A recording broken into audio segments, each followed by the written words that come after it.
बिस्मिल्लाहिर्रहमानिर्रहीम। अस्सलाम वालेकुम मुअज़्ज़िज़ नाज़रीन, दी नॉलेज ऑफ इस्लाम में आपको खुश आमदीद। प्यारे दोस्त, बयान किया जाता है कि एक नौजवान सख्त बीमार हुआ जिस पर उसकी वालदा ने नज़र मानी कि अल्लाह ताला मेरे बेटे को शफा अता फरमा दे तो मैं 7 दिन के लिए दुनिया से निकल जाऊंगी। चुनाचे अल्लाह ताला ने उस मरीज को शफा अता फरमा दी, मगर वो औरत अपनी नज़र पूरी ना कर सकी। उसके बाद उस औरत ने ख्वाब देखा कि कोई बुजुर्ग फरमा रहे हैं, ऐ खुदा की बंदी तू अपनी नज़र पूरी कर ताकि खुदा के बाज़ पुरस से महफूज रह सके। सुबह हुई तो उस औरत ने अपने लड़के को बुलाकर तमाम वाक़या बयान किया और उससे कहा कि कब्रिस्तान में मेरे लिए कब्र खोदकर मुझे उसमें दफन कर दे।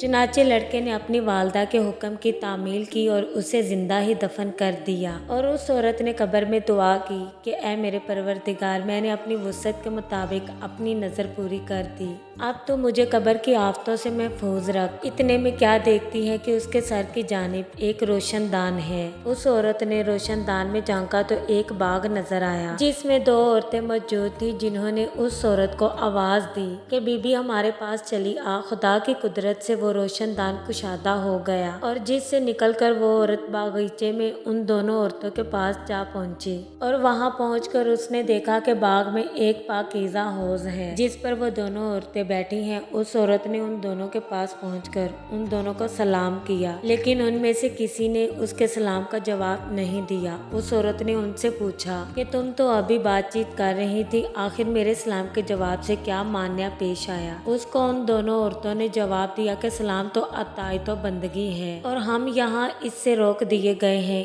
इतने में ये औरत क्या देखती है कि उन दोनों औरतों में से एक के सर पर एक परिंदा अपने बाजुओं से हवा कर रहा है और दूसरी औरत के सर पर एक परिंदा अपनी चोंच मार रहा था। ये देखकर उस औरत ने पहली औरत से दरियाफ्त किया कि तुम्हारी इस फजीलत का सबब क्या है। उस औरत ने जवाब दिया कि मैं दुनिया में अपने शोहर की फरमाबरदार बीवी थी और मेरे दुनिया से रुखसत होते वक्त मेरा शोहर मुझसे खुश था। बस उसी अतायत गुजारी के सिले में अल्लाह ताला ने मुझे अपनी इस नेमत से नवाजा है। फिर उसने दूसरी औरत से मालूम किया, बीबी आखिर तुम्हारी इस कल्फत का सबब क्या है। तो उस औरत ने बताया कि मैं थी तो नेकबख्त मगर शोहर के फरमाबरदार ना थी और मेरे दुनिया से रुखसत होते वक्त मेरा शोहर मुझसे नाखुश था, लिहाजा मेरी नेक बख्ती का सिला अल्लाह ताला ने मुझे ये बाग अता फरमाया। लेकिन शोहर की नाफरमानी और नाराजगी के बाइस मैं इस अजाब में मुब्तला हूँ, लिहाजा मैं तुमसे दरख्वास्त करती हूँ कि जब तुम दुनिया में वापस जाओ तो मेरे शोहर से मेरे लिए सिफारिश करना मुमकिन है वो मुझे मुआफ कर दे और राजी हो जाए। चुनाचे जब उस मदफूना औरत पर 7 दिन गुजर चुके तो उन दोनों औरतों ने उसको बताया कि देखो अब तुम अपनी कब्र में चली जाओ क्योंकि तुम्हारा बेटा आया हुआ है।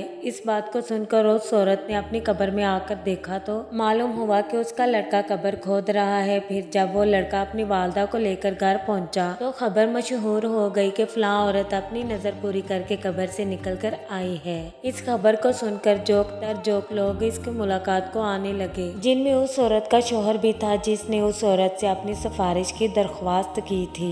उस औरत ने उस शख्स से उसकी बीवी का तमाम हाल बयान करके उसकी सिफारिश की। ये सुनकर उस शख्स ने अपनी बीवी का कसूर माफ कर दिया तो उस औरत ने ख्वाब में देखा कि उसकी बीवी उससे कह रही है कि बीबी तेरी वजह से अल्लाह ने मुझे अजाब से निजात दे दी, तेरे भी अल्लाह गुनाह माफ करे और तुझे उसकी बेहतर जजा अता फरमाए। प्यारे दोस्तों, शोहर की फरमाबरदारी का कितना बड़ा सिला है। अल्लाह ताला हमारी तमाम बहनों को अतायत शोहर की तौफीक अता फरमाए और हर आन हकूकुल अबाद की फिक्र करने और उसे पूरा करने की तौफीक अता फरमाए। आमीन या रब्बुल आलमीन। प्यारे दोस्तों, उम्मीद करते हैं आपको हमारी वीडियो अच्छी लगी। कमेंट बॉक्स में अपनी राय का इजहार जरूर कीजिएगा और इस चैनल पर नए आने वाले दोस्तों से गुजारिश है कि वो चैनल को सब्सक्राइब जरूर कर दे।